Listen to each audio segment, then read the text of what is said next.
Health care commission की जानिब से रिहेबिलिटेशन सेंटर के ख़िलाफ़ कार्रवाई की गई है, जहां पर डॉक्टर्स, नर्सेज़ और जो मुख्तलिफ स्टाफ की कमी और यहां पर जो कानून की खिलाफ वर्जी के ख़िलाफ़ जो है यहां पर कार्रवाई की गई है। इस सिलसिले में हेल्थ केयर कमीशन के जो डिप्टी डायरेक्टर है डॉक्टर मोहसिन, उनसे बातचीत करेंगे कि यहाँ पर क्या क्या रिक्वायरमेंट वो अवेलेबल नहीं थी। इसके साथ साथ डॉक्टर और जो डॉक्टर साहब ये बताइएगा कि यहाँ पर आपने आज ने कार्रवाई की है, बेसिकली क्या फ़ाइन डाला है, क्या किया है, सेंटर को लॉक किया है और इसमें आपने कौन कौन सी जो है मिस हैंडलिंग देखी है?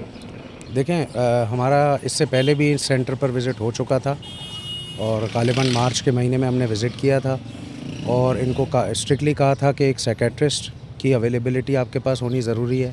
ऑन ड्यूटी डॉक्टर्स या आरएमओज़ अवेलेबल होने चाहिए। आप पेशेंट एडमिट कर रहे हैं, नर्सिंग स्टाफ आपके पास होना चाहिए। ये सारी चीज़ें इनके पास नहीं थी। पेशेंट की फ़ाइल्स अवेलेबल नहीं थी और भी बहुत सारी चीज़ें थी। इनको स्ट्रिक्ट वार्निंग देकर गए थे, जिनकी कंप्लायंस इन्होंने नहीं की। हमारे सिंध हेल्थ केयर कमीशन के जो सीईओ साहब हैं, उन्होंने एक पब्लिक नोटिस इशू किया। वीडियो पैगाम था सबके लिए, जिसमें यह कहा गया था कि जितने भी रिहेबिलिटेशन सेंटर्स हैं वो विदिन 15 डेज़ अपनी रजिस्ट्रेशन करवाएं। उसकी भी कंप्लायंस इन्होंने नहीं की और करंटली हम आज दोबारा आए हैं। इनके पास दोबारा से ना डॉक्टर अवेलेबल है, ना साइकियाट्रिस्ट अवेलेबल है। पहले उस दिन 2 पेशेंट एडमिटेड थे, आज 9 पेशेंट इनके पास एडमिटेड हैं। तो ये सूरत हाल है, जिसकी वजह से हमने इस सेंटर को सील किया है। इनका बाहर बोर्ड भी कोई नहीं लगा हुआ है, वो आप देख सकते हैं।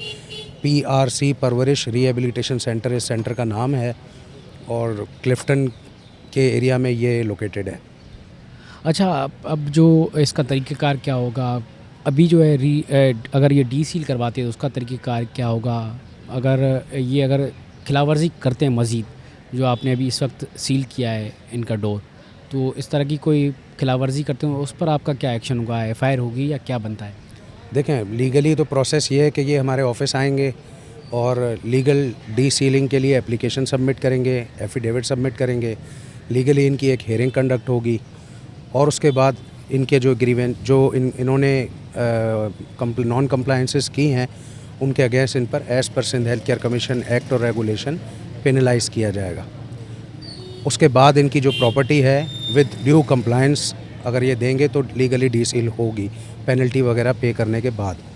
अगर ये चीज़ नहीं करते हैं और इसके अलावा फर्दर इन कंप्लायंस में जाते हैं, नॉन कंप्लायंस में, और इससे ज़्यादा ब्रीच करते हैं, तो फिर लीगल एक्शन होगा, लॉजमेंट ऑफ एफआईआर होगी against the administrators of the centre. अच्छा, यहाँ पर हम देख रहे हैं कि बोर्ड भी नहीं लगा हुआ, डॉक्टर भी मौजूद नहीं थे, तो आपने इनको पहले भी वार्निंग दी थी? आप आए थे, इनको बताया इनकी क्या क्या रिक्वायरमेंट है?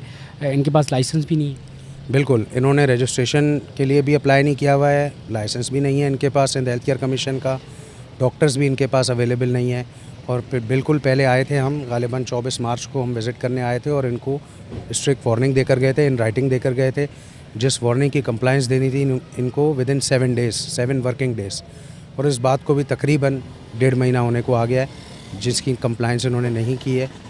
तो उसकी रीविज़िट या फॉलोअप के दौरान हमने फिर आज इनको सील किया है। अच्छा, ऐसी क्या वजह है कि इन्होंने जो है इस बंगले में अपना बोर्ड वगैरह भी नहीं लगाया ताकि लोगों को पता चले? अमूमन ये होता ही है कि आपने देखा होगा कि किसी भी किस्म की कोई क्लिनिक या कोई भी चीज़ ओपन होती है तो उसके लिए मार्केटिंग के लिए बाकायदा तौर पर बोर्ड और कैंपेन भी चलाई जाती है, या क्या वजूहत है ऐसी? क्या कोई ऐसी रुकावट है जो बोर्ड है वो नहीं लग सकता? देखें, कुछ कवानीन हैं, हो सकता है उनकी वजह से इनके साथ ये इश्यूज़ आए हों। आप देख सकते हैं ये एक रेजिडेंशियल एरिया है, जिसमें एक रेजिडेंशियल प्लॉट है, जिसमें ये अपना सेटअप रन कर रहे हैं।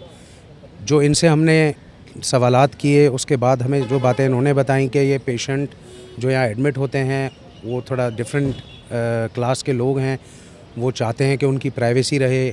शायद इस वजह से इन लोगों ने कहा कि उनकी प्राइवेसी ब्रीच ना हो, इसलिए हमने एडवर्टाइजमेंट नहीं लगाई हुई है। लेकिन बिल्कुल आप सही कह रहे हैं कि ये इन्होंने कोई एडवर्टाइजमेंट, कोई बोर्ड, कोई छोटा बोर्ड भी नहीं है जो ये बता सके कि ये एक रिहेबिलिटेशन सेंटर है। तो आज क्या वार्निंग दी है सील करने के बाद? आपने किस तरह ये डीसील करा सकते हैं? देखें, आज हमने जो सील किया है सेंटर, इनको हमने स्ट्रिक्ट हिदायत दी है कि जो पेशेंट इनके पास एडमिटेड हैं उनकी फैमिली से रब्ता करके ये विदिन 3 डेज़ उन सबको डिस्चार्ज करेंगे। उन सब की डिस्चार्ज समरी हमारे पास लेकर आएंगे। First working day will be Monday. दूसरा ये कि ये कोई भी न्यू पेशेंट एडमिट नहीं करेंगे जब तक लीगली प्रॉपर्टी को डीसील नहीं किया जाता हेल्थ केयर कमीशन की तरफ से। और करंटली ये प्रॉपर्टी जब तक ये डीसील नहीं होती लीगली ये सील्ड रहेगी। थैंक यू डॉक्टर साहब। ये क्लिफ्टन के इलाके में वाक़ एक बंगलो में जो है वो एक रिहेबिलिटेशन सेंटर कायम किया गया है, जिसमें इस वक्त जो है 9 मरीज़ जो है एडमिट है, और इस सेंटर में मुख्तलिफ जो रिक्वायरमेंट है वो मौजूद न होने की वजह से इस सेंटर को सील किया गया है। इन्हें वार्निंग दी गई, अगर खिलाफ वर्जी की तो मज़ीद जो है इनके खिलाफ़ कार्रवाई की जाएगी।